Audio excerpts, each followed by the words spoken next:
Hi, this is Misbah Haque. Welcome to the Look Good, Move Well podcast, where you can get fresh ideas for your training, nutrition, and lifestyle to immediately put to use. If you want to be a sexy 80-year-old and throw your grandkids around like basketballs, listen in with Marcus Philly, the creator of functional bodybuilding, and myself. We'll be talking about avoiding burnout, keeping your passion alive for training, and fueling your body and mind so you can look good, move well now, and for years to come. Hi, I'm Marcus Philly, and we're broadcasting from Revival Strength in San Rafael, California. So if you're local, be sure to come check us out. Revival Strength is where you can find our programs like Awaken Training Series and one-on-one coaching for athletes of all levels and ages, locally or anywhere in the world. We also send out free warm-ups, workouts, and more to our email list at functionalbodybuilding.net. So be sure to hop on there. We would love for you to take a minute to head to iTunes and give us a review. We value your feedback and we want to earn all 5 stars. Thank you.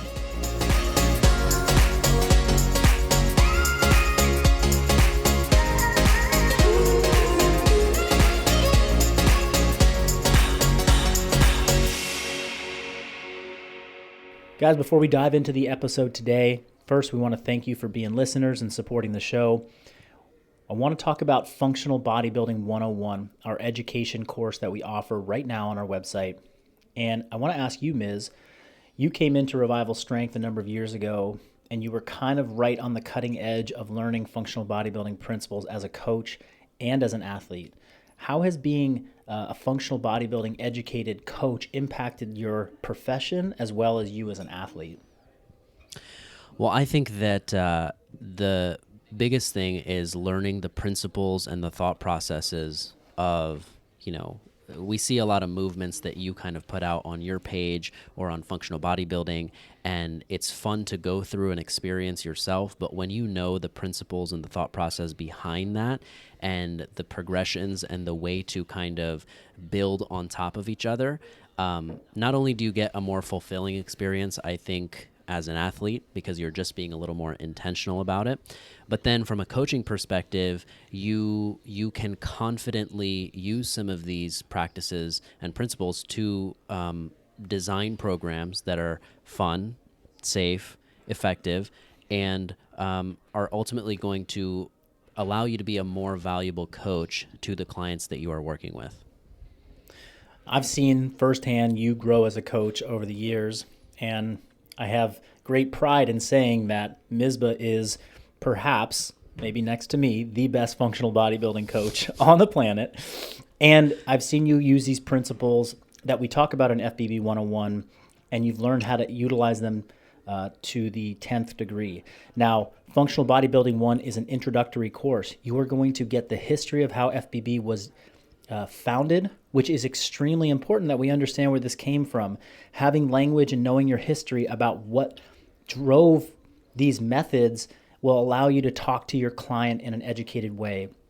We also lay out some very fundamental progressions, principles, and concepts of how we structure designs, how we build out programs, and how we progress people through movement.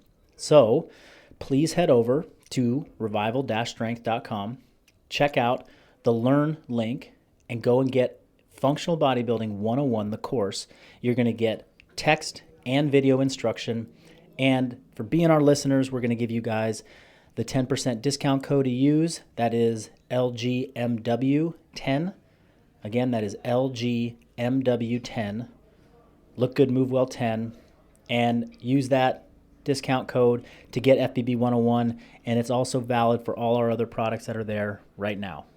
Picking up from part 1 of this special episode, we return to our conversation with John Berardi on exploring the limits of what you know so it no longer limits your progress. In addition to expanding your network, learning intentionally can propel your career and help you make an impact to be proud of. Tilt the balance from consumer to creator with this changemaker's advice for anyone who wants to do meaningful work in the world. I love that, there's the common thread that seems, regardless of which area you feel really drawn to and want to study and maybe be an expert in and still have knowledge in the other areas, is there's definitely an element of psychology or being able to maybe self-analyze or listen and kind of understand very deeply regardless of which one of these paths you kind of take, that really helps kind of enhance maybe your coaching experience. And I Hmm. love you talk about that.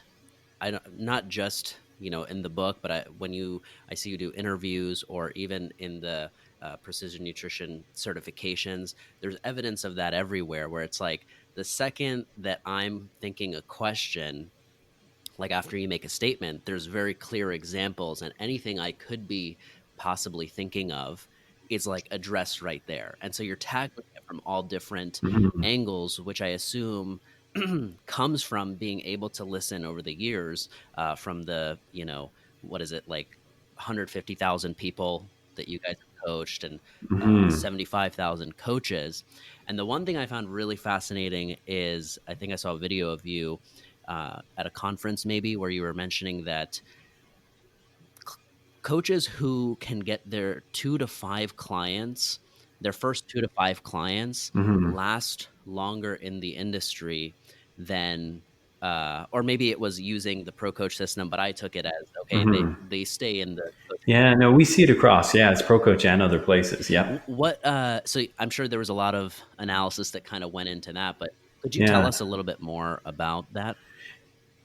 Yeah, I mean, this was an interesting insight. I mean, in 2016, Precision Nutrition launched Pro Coach, which is a coaching, sort of nutrition coaching platform, software tool that uses our curriculum so that our coaches, our certified coaches, can coach using our curriculum with themselves as the coach, right? So PN started as a coaching company. We coached a lot of people online in sort of group format, and it's lifestyle coaching, right? So it's nutrition, exercise, sleep, and stress management. And then after years of success doing that, people were like, in the field, were like, teach us how you guys do that. I mean, it was the first ever online group coaching program in the entire field. And I mean, we have, a couple 100,000 clients now, probably the world's largest database of body transformation anywhere, because it's a year-long program. And if you figure 200,000 people, daily data points, I mean, we've got more data than anyone else in the world on this subject. So people are like, teach us what you've learned. And so that's where the precision nutrition certification came from. And then eventually in 2016, we were able to build a thing to put them together. So we're like, here's how we coach. And that's originally we just coached, and then here's how we coach is what we taught the pros. Now we're like, okay, now you can do it using our system, right? And so what we found in the first couple of years was that coaches who got their first 5 clients as quickly as possible were still on the Pro Coach platform in a year, and coaches who didn't weren't. And we're like, okay, cool, that makes sense, right? Because if you don't have clients, then you can't pay the monthly fee to use the software. But I'm also an advisor for Equinox. And I was at Equinox and they were talking about new trainer turnover, right? So new trainers come and work at Equinox and they're gone inside of a year. And so I'm like, do me a favor, run these numbers for me. How many, like, average clients per trainer and when they leave? And what they found was the same thing. If they don't get around 5 clients in the first couple of months, then they won't be in this field by next year, and it was oddly around the same number of clients, right? And maybe it's not too odd because 5 clients at a couple $100 a week probably means you can pay your rent now. You know what I mean? Like, you can buy groceries and pay the rent. But it really was a clear testament to what's most important if you're new in the industry. And it's now we set up a really interesting tension here, right? What's most important is getting some clients. So essentially like marketing, right? Yet maybe you're not even a great coach yet. So what do you study first?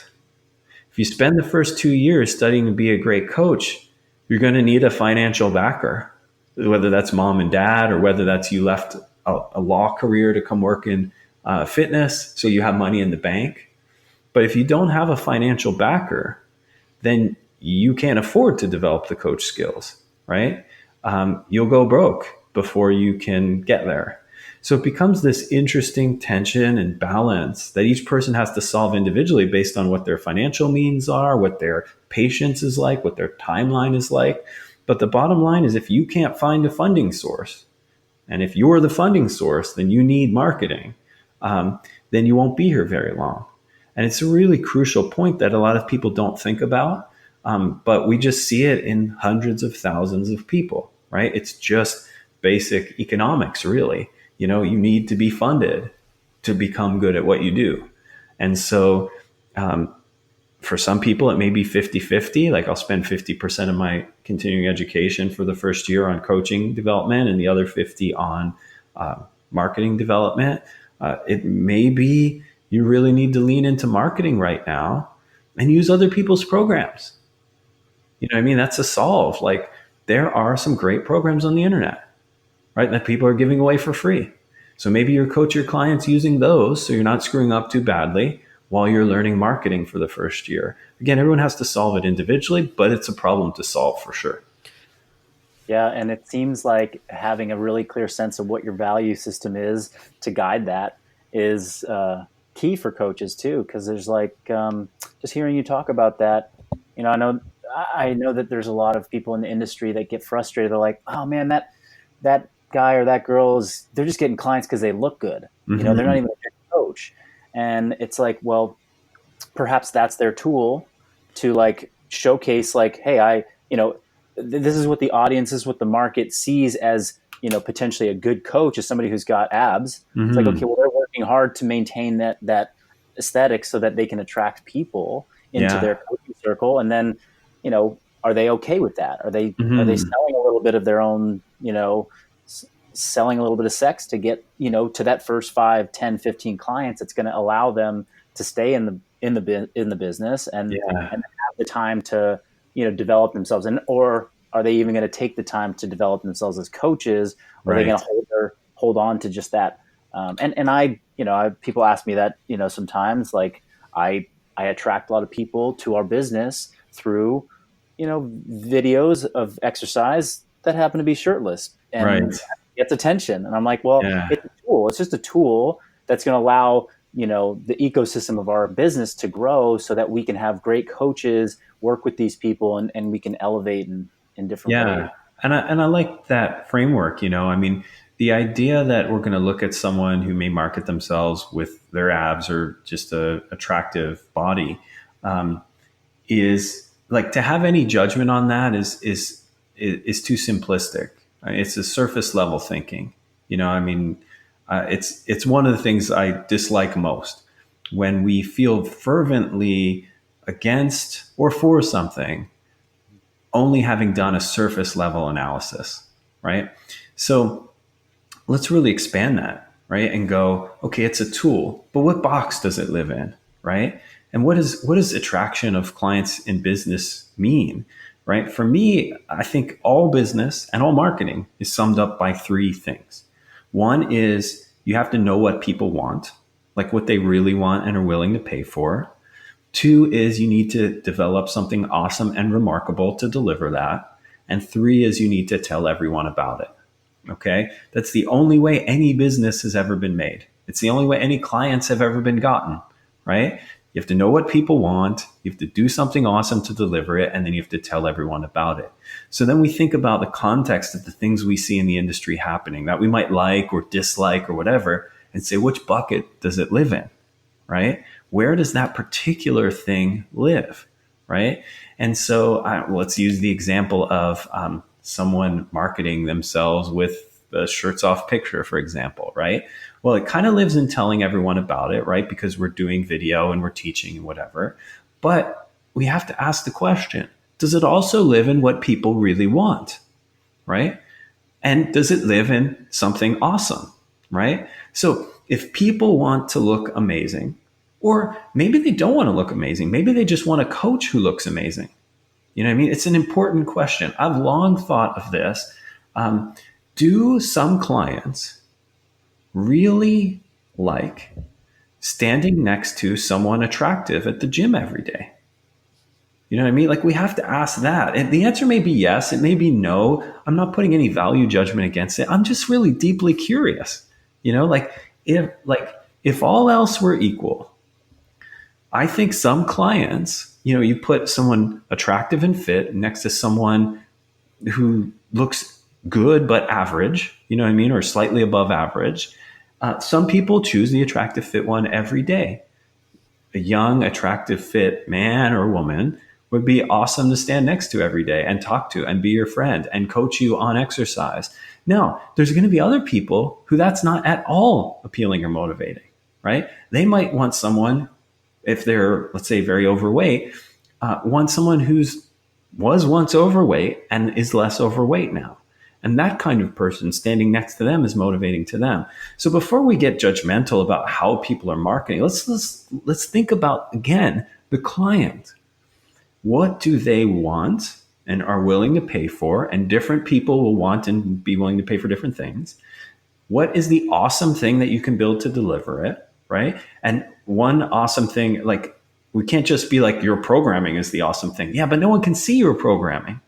You know what I mean? Like, when I sign up with you, Marcus, I'm not like, show me your workouts. And you're like, here you go. And I'm like, these are remarkable. I'm ready. You know what I mean? There's something else that's attracting me that's awesome about you or your business or the testimonials that I read from your business, whatever. And then the last thing is, you tell everyone about it. So I think we need to figure out, not this kind of like, oh, I see other people doing yucky things. It's no. What are they doing? What does it mean to prospective clients? Not all, but some. Do you want to appeal to those clients or not? If not, who are the ones you want to appeal to? And then run this thing. Do you know what they want? Do you know how to build something awesome for them? And how will you let them know about it? And it helps make sense of everything. You know, like, should I be on social media? Should I flyer the town? Should I be on the radio? Should I make YouTube videos?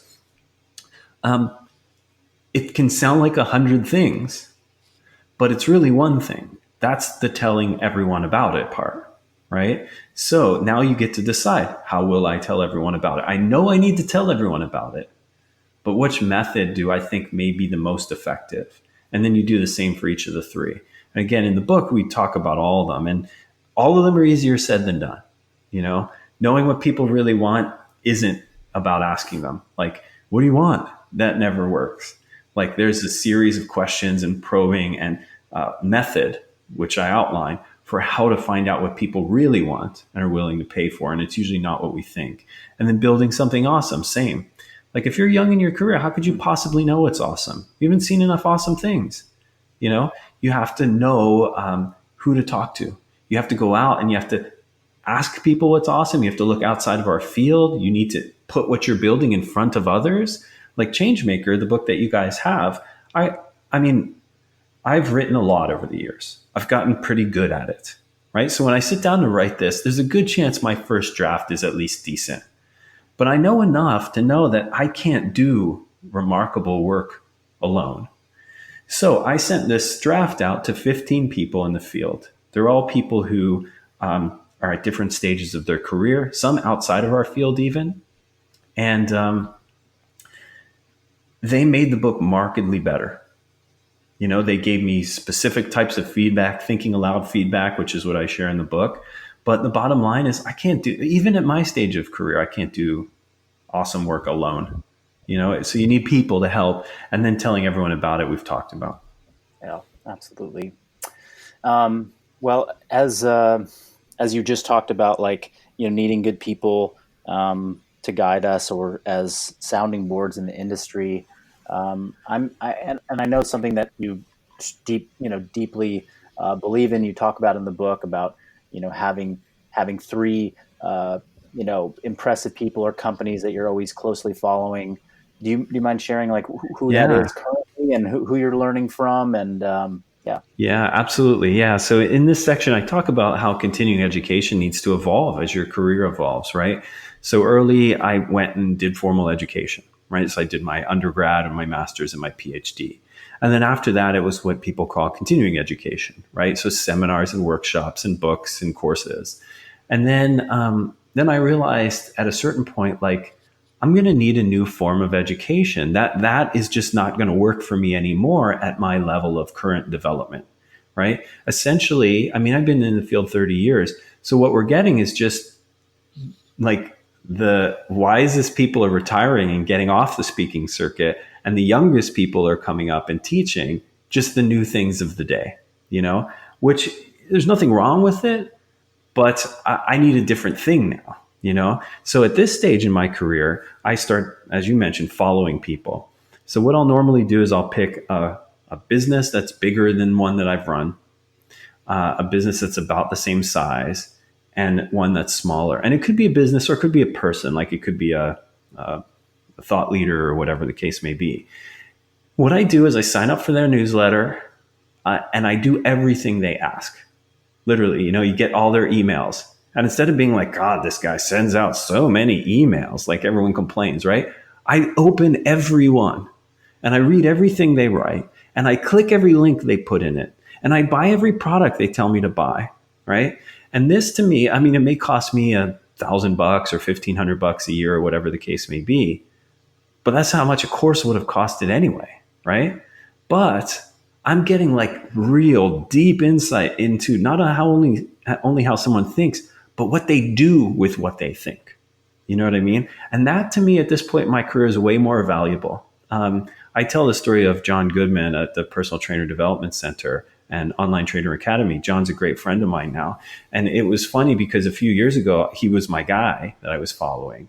And we didn't know each other super well. And he emailed me one day, and his list management tool, like, you know, that tracks all the emails, was like, hey man, how come your name is at the top of this list, which is the top of the list of people who open emails and click through, right? He's like, that's super flattering to me. But why? Right. And I'm like, you're my person. You're the person I'm following right now. This is how I do it. And like, I'm not going to sign up for your course on marketing. I'm going to watch you market and I'm going to learn from that, you know? And I really love that approach because as humans, teachers in particular, it's very difficult to know exactly what we're doing. You know what I mean? Like, I can tell you what I think I'm doing when I'm marketing, but sometimes I'm just instinctually doing things that my deep subconscious knows to do, right? And so as a learner, I don't necessarily want to hear what you think you're doing. I can watch what you're actually doing. You know what I mean? And this is what I recommend to people who use our ProCoach software or coaches who do certifications with precision nutrition. Just sign up for our newsletter list, and instead of complaining about too much email, read every one. See how we're marketing. We are the most effective company at doing what we do in the world right now. Why wouldn't you watch it very closely and see what you can borrow and use in your business? So that's how I do my continuing education now. And then there's two other parts of that. One, I learned from the late Charles Poliquin, who we were on a speaking tour with a bunch of speakers at one point, and he taught me about what he called his brain picking fee. And he's like, you know, there's experts in the world, often professors and, you know, whatever else they do, who know so much about a particular area that you'll never spend the time to learn about. But you could pay them like $100 for an hour or two and pick their brain on that area of expertise and 80-20 it. You know, you can learn everything you need for your business or your work or your coaching in like 2 hours with a world leading expert if you ask the right questions. And you can get it for $200 or $100. That's a steal. And I was like, he's right. You know? So I started doing that. So I'd reach out. Oftentimes they don't even make you pay. Like if there's some guy who is like the world's leading expert on vitamin D, and I need to know something about vitamin D in my practice, and I can call that person and spend 2 hours asking questions, it's invaluable. And then I'm done. I don't have to read all the literature. I just talk to the person who's read all the literature, you know? And so that's part two of continuing education. And then the last thing is, you know, at PN, we had this, I mean, we have a newsletter list of 1 million people. And so we've done studies with them over the years. So sometimes the questions that I have, no one knows the answer to, you know? And I'm like, but I can figure that out. So we've done studies where we've reached out to our audience that said, hey, I'm testing a new supplement. And one of the ones we tested was called eggshell membrane. So you know how when you hard boil an egg and you peel the egg, there's that little sticky membrane that's so annoying sometimes? Well, that concentrated is a great source of various, you know, nutrients that can help with joint pain. So someone turned it into a nutritional supplement, and they were promoting it as this really fantastic thing for arthritis and joint pain. And so I was like, well, okay, and no one knows the answer to this, so let's test it. So we had 40 people with joint pain. We gave them exercise that challenged their joint. We gave them this supplement. We saw what happened, right? And we had them report out on pain over, before, during, after, 2 days after, 5 days after exercise.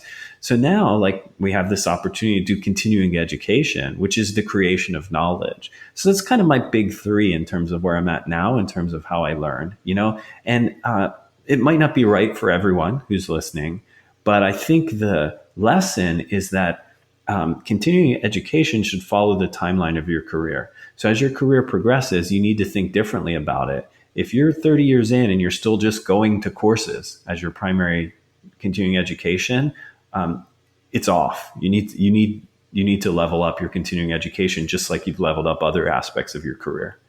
I love those different all the different ways that you continue to educate yourself and learning. And I just had somebody comment to me the other day. They said, "Oh wow, you follow so few people on social media," and I said, "Well, Right. that's my continuing education platform for marketing and for a number of things. I Right. want to be able to see who comes through my feed. I don't want it to be cluttered by 1,000 different things that I'm not super interested in learning from. I want those 100 Yeah. people that I can learn so much from, like, and be able to see what is their method, how are they presenting themselves, how can I use some of that to reach more people myself." Yeah, it's. I'm glad you brought that up because I've thought a lot about this lately. Because I just started an Instagram account 6 weeks ago now or whatever. So I'm kind of figuring it out as I go, and it makes me sound like maybe a dinosaur, or like I'm not hip on social media or whatever. But I just had been on Facebook forever, and so I've thought a lot about this, in particular in the context of like consumer versus creator, as well as the education piece, right? Like, I think it's super smart to limit your social media consumption, not from a Facebook's going to kill your brain perspective, but from an attention and a curation of what is exactly what you're saying. Like, I need to curate what I consume, not just randomly consume. I also think there's something to think about in terms of the balance of creation and consumption. Again, we have 4 young children, and right now, popular, especially in the Montessori community, which is the community that we're in, it's really popular to speak badly about technology, especially screens, right? Screen time, less screen time. Screen time's killing our children, blah, blah, blah, right? And I just keep thinking the coaching there is poor. It's the same as being like, don't eat sugar. What should I do for nutrition? Don't eat sugar. Don't have caffeine. Like, it's the negatives, right? It's just don't watch screens. Well, shit, screens are in front of us all the time. What do we do instead? You know? And so I think about the same, like with children and adults. The antidote for screen time, which is essentially passive consumption, is active creation, right? So we get our kids creating things. Like, if they want to be on their iPad, can we have them doing acts of creation? Can they be making videos? Can they be doing art? Can they be creating structures and drawings, versus passive consumption? So screen time's not the problem. It's consumption, especially sort of uncurated consumption. So I think that translates to adults as well. I think, like, when you're talking about following a few people, that's great. Let's curate the consumption. And then I know you're a creator so I'm not telling you something you don't know. But I think for people listening in, what is your ratio of creation to consumption? Especially if you work in the field, it's got to be skewed in front of in terms of creation. Consumption should be curated, but you should be creating also. So it's kind of how I think about some of these things. So I'm really glad you brought that up. There's something really important about what you said from in regards to who you learn from and how you learn. I feel like, I don't know if you're a fan of Seth Godin at all, but I am, yes. Yeah. yeah. I had a phase where he was my guy. I followed him. I've read every blog post and everything he sent and everything he did and every course he did I signed up for. So he was one of my guys a few years ago.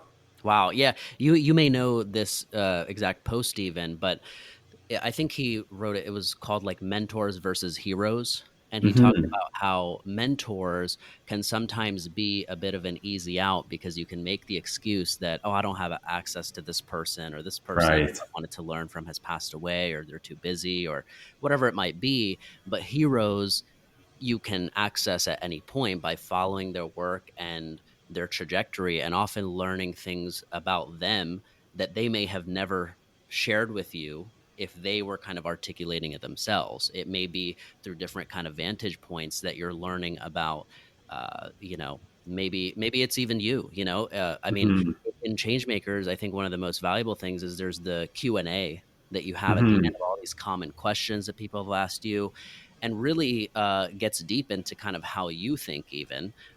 And us having this conversation with you right now, there are certain things we may ask you and you may respond to us with, but in the book, we might uncover a different angle that we may never have Hmm. been able to.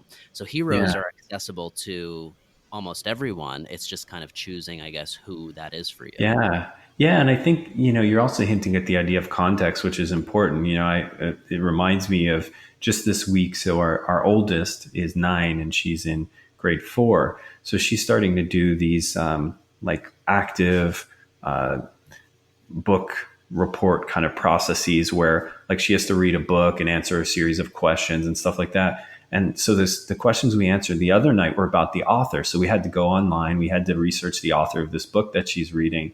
And I was like, what a good exercise, because she's reading this book and it's about a girl who's stranded on this island, and has to kind of fend for herself. And so we're reading about the author, and as you learn about the author, it becomes so clear why he wrote this book. You know what I mean? And his view on nature and survival and what's good in the world. Like, from the person springs this story, right? And so the story isn't independent of the person. So it just kind of, what you're saying reminded me of that, because it's so true. And that's what I get out of following people. I get not what they're telling me. And, the same thing came up in the writing of my book. It took me 2 years to write this thing. And I was like kind of surprised at first, because I'm a fast writer and I've written prolifically. And so then it occurred to me, like, I set a really high bar with this, because of what I wanted to be sure of is that I wasn't just spouting off cliches and bullshit that I think I'm supposed to say. So when someone asks about marketing, I'm supposed to say X. And I'm like, well, wait, but do I really believe that? You know what I mean? Or am I just sharing what I think socially is acceptable here? And so I'm like, every single day I was like, I wish I would have written more today. But I had to like go back and do this process of, am I saying things that I think people want to hear? Or am I saying what mattered, what really worked for me, even if it's not what people want to hear? And going back through that process was really sort of integral. And again, it's one of the things I'm so on guard with learning from others with as well. Like, they may not even know, they're just spouting off what they've heard before, which you've all read 100 times about that subject. I want to know what they really think. And one of the greatest pathways into that is seeing what they actually do, you know? Hmm. From a creation standpoint, for somebody who's maybe a newer coach, let's say that they are in that 2 to 5 client zone, I think it's helpful to have an idea of like a vision of what is possible. So seeing other Hmm. people like, oh, wow, this person has 40, 50, 60 clients. I can possibly do that too. Um, Hmm. when you think about people who aren't working for a bigger company like Precision or Revival Strength, and they are kind of, they're a one-man show, Hmm. how do you recommend they kind of arrange their mindset when it comes to the creation process? Because it can be very easy to get lost in this thing that, oh, I have to create something where I have 100,000 Hmm. followers on Instagram, or I have to put out, like you were saying, YouTube videos, Instagram stuff, all of this, and you can kind of get lost in it. So Yeah. what's the and sorry, last point is, this is a big one you mentioned in the book, where you talk about how in the beginning we all can fall into the trap of creating things for maybe other people who are just as into our thing as we are. Like we're really into sport specific type of stuff. So we're putting out content and information regarding that.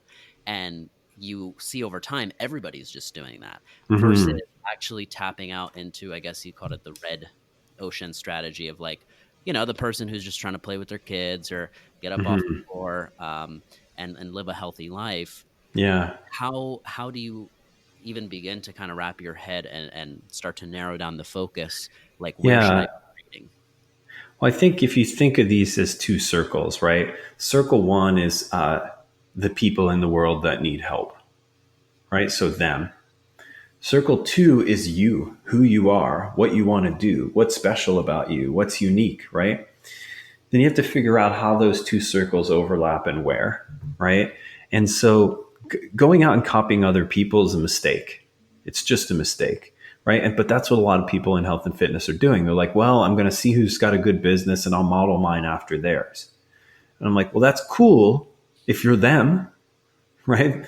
If they model theirs after themselves, like their heart, their soul, who they want to be and what they want to do in the world, and you're that person, that's really cool. If you're not, it's a recipe for misery. You're going to do worse than them because they're passionate about it and you're not. There's already one of them, so you're just a copy. And then, even if you do have success, even if that low probability play works out, now you're living someone else's life. That sucks, right? So even at success, you're unhappy. And this is why, like, there's a lot of theories out there about, oh, successful people being unhappy and what's the problem with that? Well, part of the problem is they're just copying other people's pathways to success. There is zero happiness in that for you unless that so happened to be your purpose and unique abilities as well. So, when you talked about how do you focus your creation, right? Well, the first thing is don't think about creation, think about yourself. What are you good at? This is the unique abilities part. What are you or could you be world class at? What among that circle do you love doing and could do for the rest of your life? Like continue developing without getting sick of it or bored of it. And then three, what among those has a chance to move the needle on whatever your metrics are for success, whether that's reach or whether that's impact or whether that's money, you decide. And so, I have a friend in the industry who runs a great business who was like, hey, so I do some informal coaching with him. And he was like, hey, I want to create a content machine like Precision Nutrition created. Like, how do I do that? And my first thing is like, I can teach you how to do that, right? I mean, we've done that already. For those who don't know, PN gets, 2-3 million website visits a month, pretty well regarded as sort of the top long form content provider in the industry in terms of articles about nutrition and lifestyle, and infographics and animated videos. And I'm like, but I don't see a single person at your company who's doing it already. So you guys everyone at your team is passionate about something else. What you have to understand about me is when I was like 18 years old, I was reading Muscle Media magazine, which was the top magazine at the time for people like us. And it came to your house in the mail. There was an internet with stuff like this at the time. There was people who were on dial up, and there were no websites devoted to training and nutrition knowledge. So I got Muscle Media in the mail, and I was writing articles for Muscle Media as an 18-year-old that I would never submit, that they would never accept. But I was writing long form content before anyone cared, before I had any training, before anyone would have paid me to do it. Like I often say, you ride the horses in the direction they're already going. That's the idea of unique abilities. I was already doing this unpaid for fun in the bedroom of my parents' house, and then, when it came time to have a business, I'm like, well, I'm practiced at this at least, maybe not good yet. And I love doing it. I was doing it for no pay, but I'm going to translate this into a business, So that's what people have to think about with their content creation. What could you do at the world-class level? What would you be doing even if you weren't paid? That's the stuff you lean into. Now go out and make it as good as PN stuff, but your work, you know what I mean? Make it world-class, but the thing that you would be doing, and I think that's so critical. It makes the creation of that stuff fun. it makes it way easier. You'll be able to do way more in less time because you're good at it and want to do it. 3 is it has a higher chance of working. And 4 is when it does work, if it does work, you're having fun. I mean, that's the recipe right there, Yeah. right? Yeah. I've been giving this example lately because I was at a grocery store in the US. I live in Canada for those listening now. And I was in the bread section. And have you guys ever seen like Dave's muscle bread or whatever it's called? Do you know what I'm talking about? So so there's this guy Dave, and he's like playing an electric guitar, and he's got like long hair. He's like a rock and roll guy, but he's muscular. He's got big arms, right? And so it's a take on the classic like arms cross trainer pose where you're pushing out your biceps. But his like how cool is it? His guitar is pushing out his biceps, right? Like he's number one in this. So anyway, Dave's got this like high protein, low carb bread.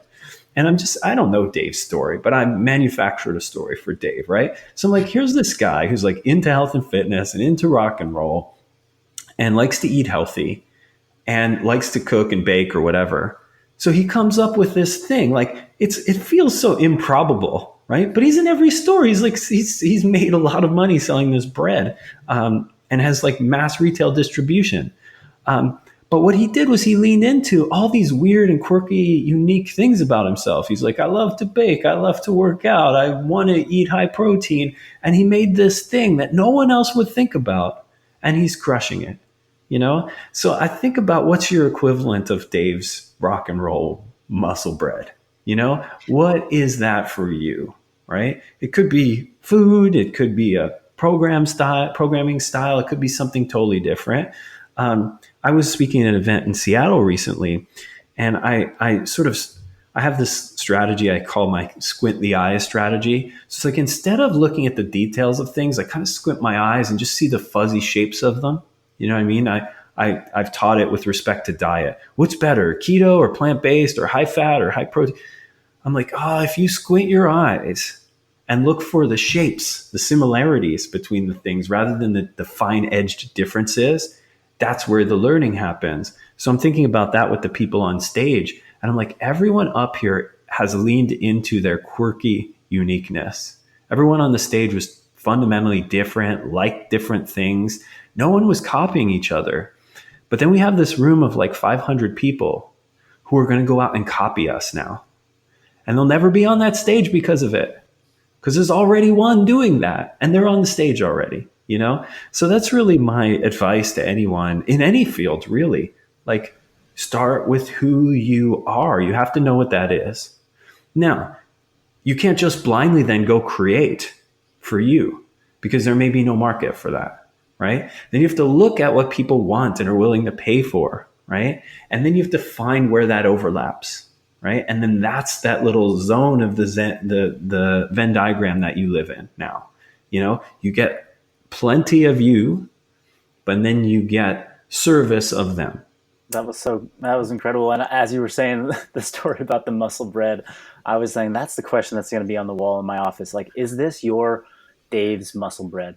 Is it or is it not? Right. John, well, going back to part of your book that talked about the challenge of setting, being ruthless with your prioritization, saying no to things.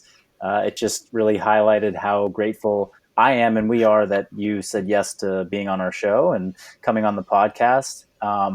It's been a very insightful conversation. I'm learning a lot and taking a lot away. And you're somebody you've been one of my people, not in the same way that you go through the process, but I've learned and followed so much of what you've done over the years, and it's really impacted me. And I look forward to seeing this book, really reach a lot more professionals in lots of different industries, not just fitness, because there's so many lessons that are valuable to people that are just looking to be in the service industry in some way. So I guess I wanted to see if we could close by the question of really what do you wish people would ask you more of? What's that question? Mm-hmm. And then, of course, anything you'd like to share about your book or what's going on for you right now. Yeah. So it's great. The question that people would ask me more of, that it's something I've long taught, the idea that I learned this when I was younger. So when I'm with people who are more experienced or further along the journey, the questions that I ask will probably be too simplistic for what I need to know next because they're framed around what I know today. You know, I remember Alan Cosgrove, who's pretty well known in the industry.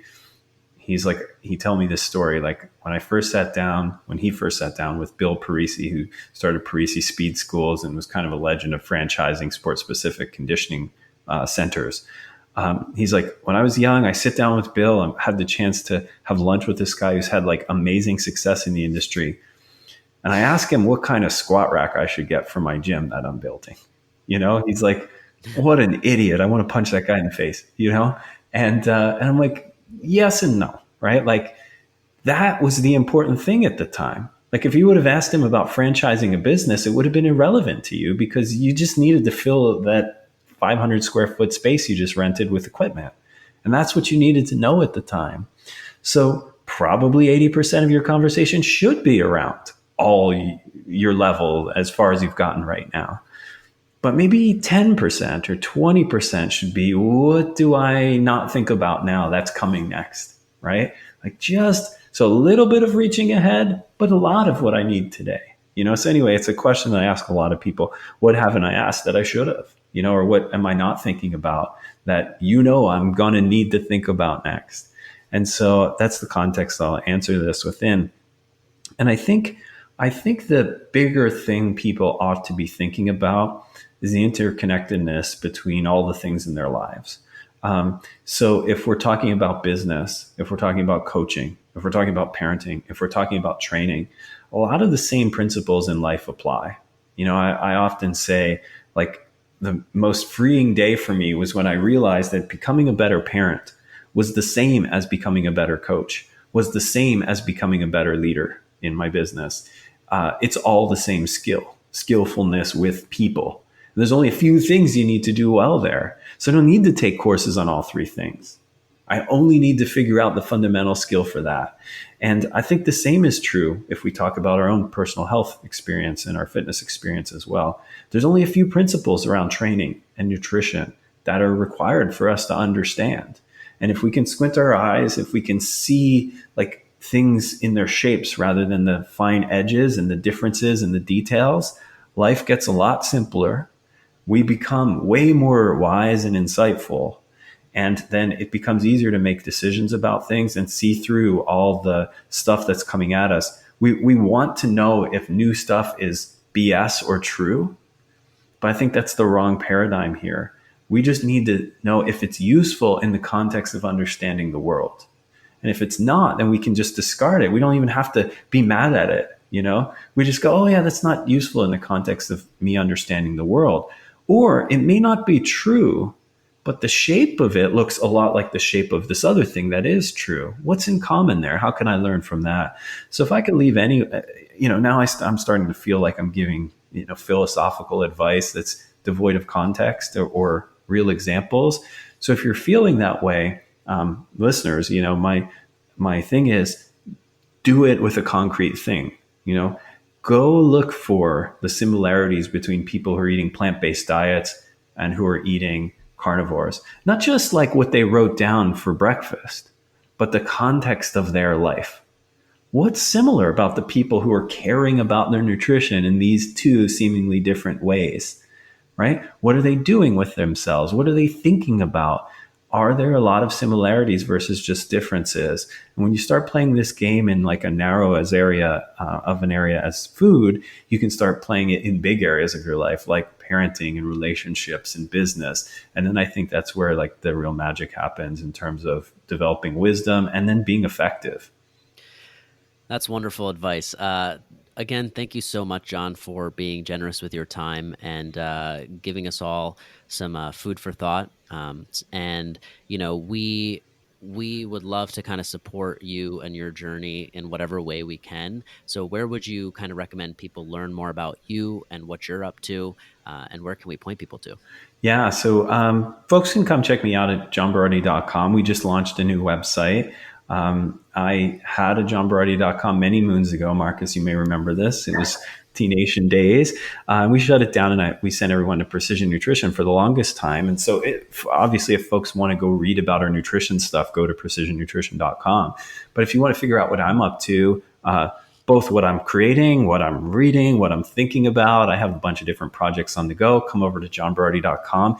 And then with respect to the book, which we've talked a lot about today, if any of these ideas we shared are resonant with you, then I think you'll love the book. There's over 60 activities you can do. So to make some of this real in your life, rather than just be like, who am I? But you're going to get the questions to figure out that. You can check that out on Amazon, or you can come to changemakeracademy.com.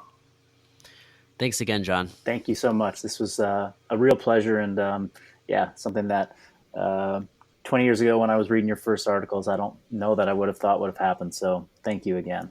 That's great. Thanks. If you've gotten something useful from this episode, we hope you try it out.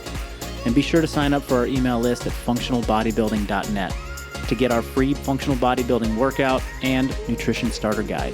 We all know abs are made in the kitchen, so this will help you build some good habits and hit a few workouts while you're at it. You'll also get some weekly warm-ups and other great content, so head over now to functionalbodybuilding.net and sign up.